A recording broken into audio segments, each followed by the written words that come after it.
Hello, everyone! So, after all these talks about the third part of episode 79, and whether its quality was good or bad, Boom actually decided to prove everyone that they are wrong, and released full version of the episode, literally yesterday, which is just crazy work, but I won't be complaining. Hell yeah! And in this version, he collaborated with several other SpeakerMan animators such as Zach Dorr and Strider in order to polish the last two parts of the episode, redo all the technical downsides, remove all visual and sound glitches, and much more. He also added some new scenes of new footage. Although to be honest with you guys, they can't be described as actual new secret scenes because they were rather short. However, we still have plenty to talk about from this full version of episode 79. So let's get right into it. So first of all, let's talk about the 5 seconds of new footage that can be noticed at the very end of the full version, and that's how they look like. Yeah, basically Boom finally showed us the face of the upgraded Titan Speakerman while also keeping in secret the rest of his body, but despite Boom's best efforts to be sneaky as always, I still noticed several upgrades that our last Titan received. For example, we can clearly see the Astro rotating wheel on the Titan Speakerman's back. And you know what? It actually proves I was right in my previous video, where I theorized what kinds of upgrades the Titan might receive inspired by Astro technology. An Astro rotating wheel was exactly on the list of my predictions. Although to be honest, it would have been a missed opportunity for Boom not to give the Titan this rotating wheel because it just looks sick as hell on the colossal figures. And besides that, I am also pretty sure that Titan Speakerman will definitely receive several Astro-inspired guns and technologies as well. Right now, I'm betting on ultra speed and the ability to teleport via short distances and going invisible mode for a certain period of time. And whether I'm actually right or not, we'll see once episode 80 will come out, I guess. Okay, but aside this epic scene, there were also several other additions to the earlier parts of episode 79 created by Boom and his team. For example, during the 5th minute in the full version, we can see the redone fight between Skibidi Kleiner and Watchman of Doom. Although, was it redone for the better or worse, you can ask me. Honestly, this edition looked clunky as hell to me. And at some parts, it even seemed to me it could have been animated with the help of AI or whatnot. I'm not really sure about that though, but this scene definitely looked a bit off, and I don't really know how to feel about this. Or maybe this part and several other small parts in the beginning of episode 79 was made not by Boom, but probably by Strider. And that could have explained a different degree of quality. And what did you guys think about this edition? Anyway, aside from this fight, Boom also aimed to fix the bugs and visual glitches in the full version, right? Right? Well, I'm really upset to tell you this, guys. But as I watched the full episode, I still noticed plenty of visual bugs, especially in the first part of episode 79. Sure, some of the visual glitches that were present in parts 2 and 3 were removed, but surprisingly enough, the new ones were actually added instead. So, yeah, my friends, I am confused as hell, to be honest. Was that intentional or not? Of course it wasn't. But I think Boom and his team really rushed the publishing of the full version of episode 79 as well. And that's why it didn't turn out to be perfect either. Just like in case with the third part, I think I already said enough of my speculations regarding the rushing and other aspects of quality of Boom's recent episodes. So instead, I actually want to talk about something different now as we discuss the full episode release. So aside all that, I also realized something pretty interesting. Now the ISOTOILET fans are fighting over visual quality, texture glitches, and all that, but some of you guys also forget about the plot and why it's so important for the series. And the thing is, with the latest ISOTOILET release, I actually noticed that Boom decided to start new plot arcs, but also completely abandoned some old ones which could have had just an insane potential for the series, in my opinion. For example, now we have a whole new Jeffrey arc who will definitely play his part in the future ISOTOILET episodes. But what about so many other characters that already existed in the series, but Boom just forgot about? What about some really important plot twists that were left unresolved, and now Boom just makes up new ones which aren't even as interesting in my opinion? So today I'll tell you about the most interesting arcs, plot twists, and characters the potential of which was just wasted by Boom and why. And I would like to start with the most classic theory. And by the way, if you are an old subscriber of my channel, then you definitely have already heard of this theory before. And it is the Civil War story. Or to be more precise, the most predicted outcome of the conflict that happened between TV men and the rest of the Alliance in episode 76, when TV men started prioritizing the ISOTOILET's technology samples over saving their comrades' lives. And it pissed off both Speakermen and cameramen badly, especially Plunger Camera Woman. We even had the whole freaking setup for the full-blown Civil War at the end of full episode 76, when Camera Woman literally threw something at the TV man's face who was at their base. And it just couldn't end on good terms between these two races. It was more than obvious that the tension was higher than ever inside the Alliance, and the agents were both losing the war with ISOTOILETs in terms of war power and technological advances, while also having beefs with each other left and right. It is also worth mentioning that TV men did not start acting fishy just in episode 76. They literally seemed shady since the very start of the series. TV men always acted like a superior species focused on their own benefits and technological evolution. They surely helped cameramen and speakermen in the war with skibidi toilets who were trying to conquer the entire planet and infect all human beings with the skibidi toilet virus. But they didn't pour their whole heart and soul into fighting, you know? And if they could, they preferred to just leave the battle and put the rest of the responsibilities onto other agents who TV men just considered the battle meat or something like that. In any case, there were already so many opportunities for Boom to start this whole Civil War arc because the clues were literally there since the earliest episodes of the series. And the things reached its peak by episodes 74 and 76 for sure, where several events have happened.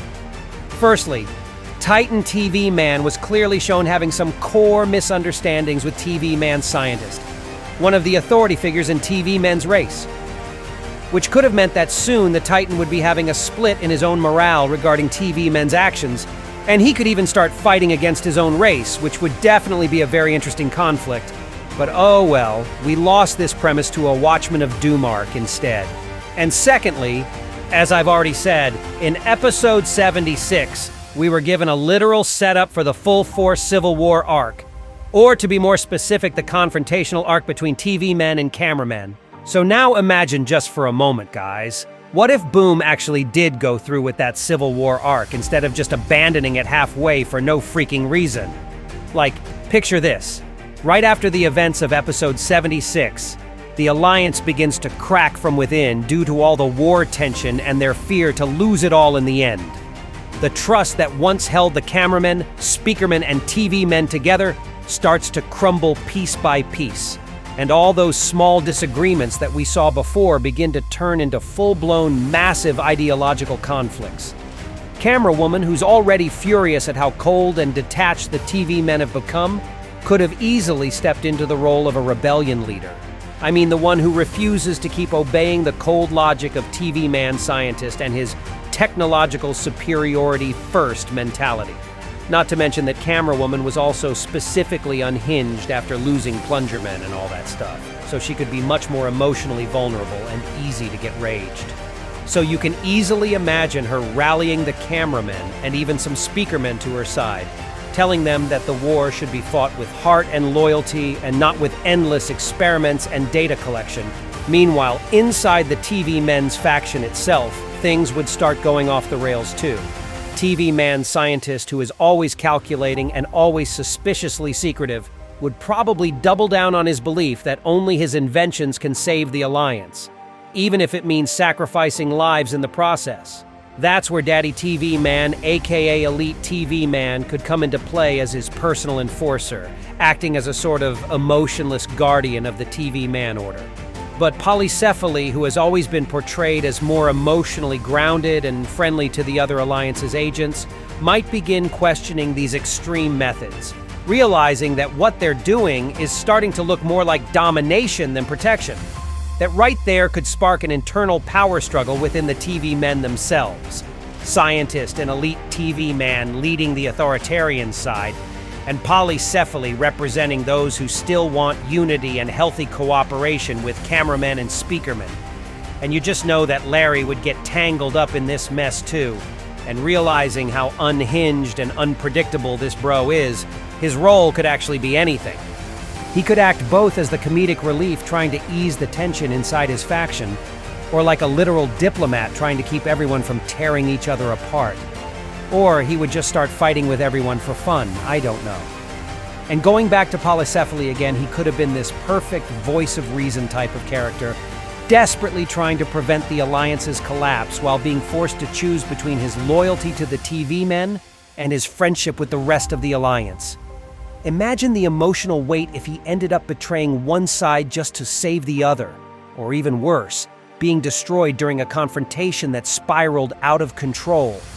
And at that point, the Alliance wouldn't even be a real alliance anymore. You'd have Camera Woman leading guerrilla strikes against TV Man outposts, accusing them of hoarding astro technology instead of sharing it. In his turn, TV Man scientist would probably start experimenting with the astro tech on the living agents. Those he and the other TV men would be teleporting from the battlefields to their laboratories instead of the Alliance's healing facility, and then creating enhanced hybrid soldiers or corrupted prototypes meant to restore order through force. The Speakerman, though, who always used to be the mediators between cameramen and TV men, would be stuck in the middle, as some would be joining the cameramen out of loyalty, but others would be choosing to side with the TV men for the promise of superior tech or safety, given that the war with Astro Toilets is also in power too. So it's the question of their own survival, as well as the human being survivors. The entire war front would then split in two, one side fighting for morality and unity, while the other for progress and control. And now, imagine how wild it could have looked visually. That's where Boom could have easily shown all of his power visually and epically. Massive battlefields filled not with just toilets this time, but with cameramen and TV men using their own gear against each other. And man, if this arc actually happened between Season 25, we could have also gotten a totally different fate for Titan TV Man too. Like, imagine Titan TV Man facing off against Titan Speakerman if he'd choose to stay by his faction's side. Or a completely the opposite option, him actually joining forces with the rest of the Alliance due to his kindness and love for humanity and his friends. He'd do that not because of the toilets, but because of betrayal. I'm still so salty that this whole Titan TV Man being morally split in two arc was just forgotten by Boom in exchange for something else. You guys have no idea, okay? And somewhere behind the scenes, TV Man scientist would be pulling the strings, maybe even making the secret deals with Astro Toilets just to gain more access to their tech. And let's not forget about his whole initial plan to unite with G-Man and the Skibidi Toilet Army. There are literally so many opportunities to turn this plotline around, given the Alliance would be in the middle of the Civil War. That's the type of morally gray and intense arc that would have changed literally everything about this series and given so many opportunities for Boom to make insane battle scenes and dramatic encounters. That's the kind of story that could have made episode 76 a turning point instead of just a build-up to nothing. Did you guys see my vision now? Okay, and you know what's even crazier to think about? Camera Woman could have been the emotional heart of this entire arc too. Not only as a warrior, but as a tragic figure who realizes that the alliance she and her partner Dave once fought for is collapsing from within, and this process could literally be terminate. So as a solution, maybe she'd even team up with someone unexpected, like Polycephaly TV Man or Larry, in order to try and stop TV Man scientist before he crosses the final line of being unhinged, power-thirsty control freak. So imagine the tension if she had to infiltrate the TV Men's base and then face those who once were her comrades or even friends, like Elite TV Man as the ultimate test of her willpower. And their fight could literally be emotion versus pure calculation. There could be so many interesting ways to animate this. So yeah, guys, I'm really upset that this whole insane arc was just left halfway, and in the end, turned to be a complete nothing burger. If Boom had actually developed that Civil War arc fully, it could have been one of the most ambitious and emotionally charged storylines in the entire Skibidi Toilet saga. I'm not even exaggerating here, it was hype as hell. It could literally have everything: the betrayal, moral conflict, ideology clashes, and enough drama to shake the entire fandom more than once or twice. And instead, we kind of got fragments of it, little hints, tiny scenes, and then nothing. Then Astro Raid arc kicked it, and yeah, well, it's definitely one of the arcs of all time. I know that the majority of Skibidi Toilet fans don't have much issues with it, but I'm whelmed. After episode 76, we got some traction to the Astro arc for sure, but I still didn't see the truly powerful resolution to it. It literally feels like Boom is coming up with new plot twists as he animates the new episodes, like the Jeffrey twist that literally came out of nowhere. And this ain't really it. Maybe one day Boom will come back to the Civil War concept and expand it. But for now, it just sits there, one of the greatest missed opportunities the series has ever had. And what do you guys think about all of this? Do you like this theory or not? And that was all for today. I really hope you enjoyed today's video. And if you did, hit the like button below, and also be sure to write a comment too. And don't forget to subscribe to my YouTube channel, not to miss my new interesting videos. And that was me, ISOTOILET. See ya!